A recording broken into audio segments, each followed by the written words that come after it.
tombe du ciel. Vous savez, si vous lisez bien 1 Roi 18, il prie pour les deux raisons. 1, que le feu tombe du ciel. 2, que la pluie tombe du ciel. Le même prophète Élie a fait ces deux prières. Seigneur, que le feu descende du ciel. Deuxièmement, Seigneur, que la pluie tombe du ciel. Alors, dans ce seul chapitre, on a deux types de réveil. Le réveil qui vient avec le feu et le réveil qui vient avec la pluie. Mettons-nous en contexte. Pourquoi Élie a demandé que le feu descende?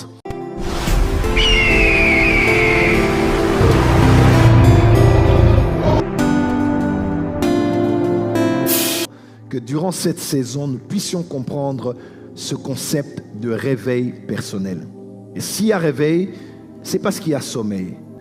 Mais le fait d'écouter ce message pourra vous aider à anticiper. Demain, quand vous verrez ces signes et ces symptômes, dites-vous que vous êtes en train de vous assoupir et de vous endormir et il vous faut absolument un moment de réveil. Mais il peut aussi être des faits curatifs, c'est-à-dire vous êtes déjà en train de dormir, vous êtes à l'église, vous priez, vous servez, mais spirituellement, vous êtes endormi. Et ce message est donc venu vers vous. Alors, en étudiant les réveils, j'ai vu qu'il y a deux types de réveils dont on a besoin. Je les appelle les réveils que je tire dans les 4 éléments. Nous avons 4 éléments, vous le savez. Nous avons la terre, nous avons l'eau, le feu et l'air. Amen. Et les deux types de réveils dont je parle se trouvent parmi les 4 éléments. Il y a ce que j'appelle le réveil du feu et le réveil de l'eau. Je répète, le réveil du feu et le réveil de l'eau. Quelqu'un peut dire avec moi le réveil du feu, le réveil de l'eau. Encore le réveil du feu, le réveil de l'eau. Alors dans 1 Roi chapitre 18, vous connaissez peut-être pas le contexte, je vais vous faire un petit résumé.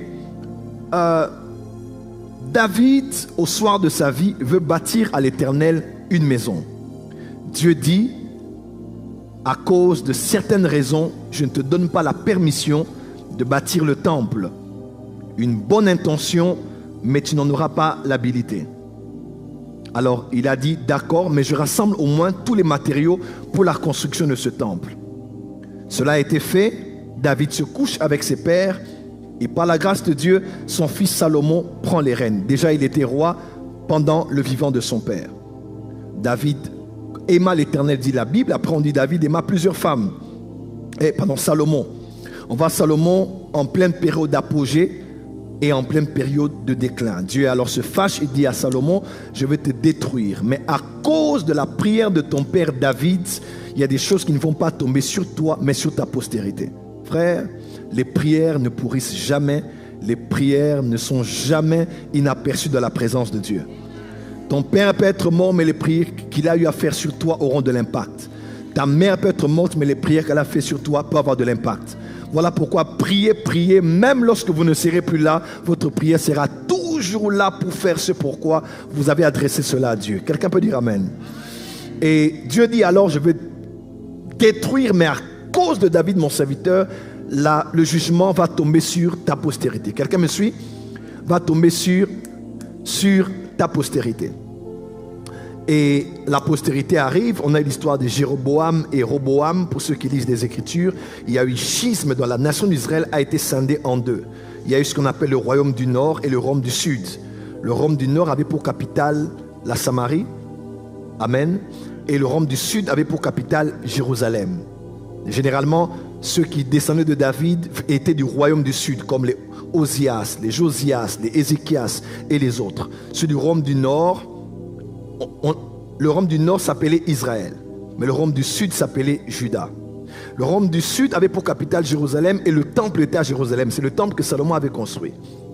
Mais le royaume du Nord avait 2 temples. Il y avait un temple à Dan et il y avait un temple à Samarie. Et c'est dans ces 2 villes qu'il y avait des veaux d'or.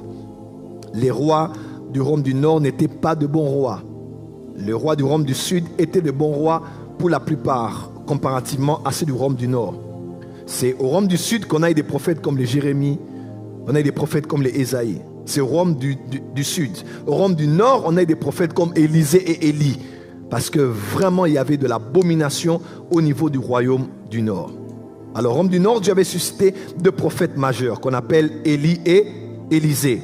Et ici, on parle d'Élie parce que Akab, roi du royaume du Nord, était un roi qui avait, quand on lit bien sa vie, il avait une bonne prédisposition, mais c'est la femme qu'il avait épousée, qu'il avait mis dans un contexte où il devait absolument désobéir à l'Éternel. Et on voit à la suite que la femme a emmené ses prophètes, et plusieurs aussi ne le savent pas, parce que la plupart des prophètes de Baal n'ont pas été importés, mais ce sont les prophètes de l'Éternel qui s'étaient pervertis. Amen, amen. Donc quand on parle des prophètes de Baal qu'Élie a tués, la plupart ne venaient pas de la Phénicie. Ils venaient d'Israël, mais ils s'étaient juste compromis. Je vous donne une preuve. Lorsque Élie dit au Seigneur, il dit, Seigneur, je suis resté le seul. Dieu dit, tu n'es pas le seul, parce qu'il y a encore 7000 qui n'ont pas fléchi les genoux devant Baal. En d'autres termes, ceux qui avaient fléchi là, c'est eux les faux prophètes. La plupart ont bien commencé avec Dieu, ils ont bien avancé avec Dieu, mais pour une raison ou une autre, ils ont basculé, ils sont allés de l'autre côté. Et ici, on voit Élie prier pour 2 raisons. La première raison, il prie pour que le feu descende du ciel. La deuxième raison, il prie pour que la pluie tombe du ciel. Vous savez, si vous lisez bien 1 Roi 18, il prie pour les 2 raisons. 1, que le feu tombe du ciel. 2, que la pluie tombe du ciel. Le même prophète Élie a fait ces 2 prières. Seigneur, que le feu descende du ciel. Deuxièmement, Seigneur, que la pluie tombe du ciel. Alors, dans ce seul chapitre, on a 2 types de réveil. Le réveil qui vient avec le feu et le réveil qui vient avec la pluie. Mettons-nous en contexte. Pourquoi Élie a demandé que le feu descende?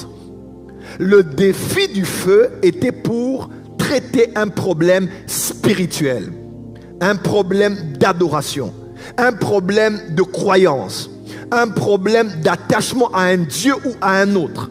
C'était pour résoudre un problème en face d'un peuple apostat, d'un peuple rétrograde et allié avec d'autres genres de puissance spirituelle.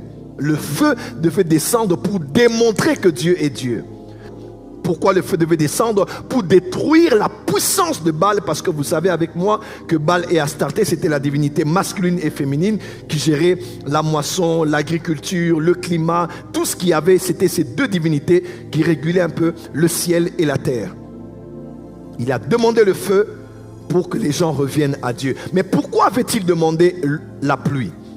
Il avait demandé la pluie pour une seule raison.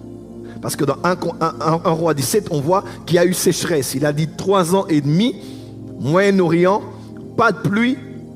Pas de pluie veut dire pas de fraîcheur. Pas de fraîcheur dit pas d'ensemencement du sol, pas de moisson, sécheresse, bétail, en manque d'eau, pas d'herbe verte. 3 ans et demi, c'est beaucoup plus Moyen-Orient. Et quand on ne sait pas moissonner, il n'y a pas d'import, il n'y a pas d'export. Bref, la pluie, le manque de pluie avait créé un problème économique, avait créé un problème socio-économique. S'il n'y avait pas de ceux qui pouvaient aller travailler dans les champs, il y avait alors chômage. Si on ne pouvait pas moissonner, on ne pouvait pas faire un travail. Si on ne pouvait pas faire des gerbes et aller exporter son blé, il y avait donc un problème d'import-export, de travail, bref, un problème économique.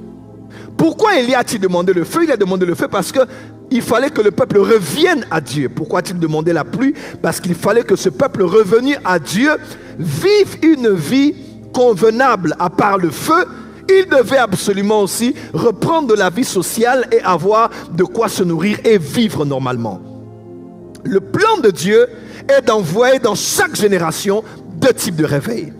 Il envoie le feu et il envoie la pluie. Ma prière ce soir, que Dieu envoie sur toi le feu et la pluie.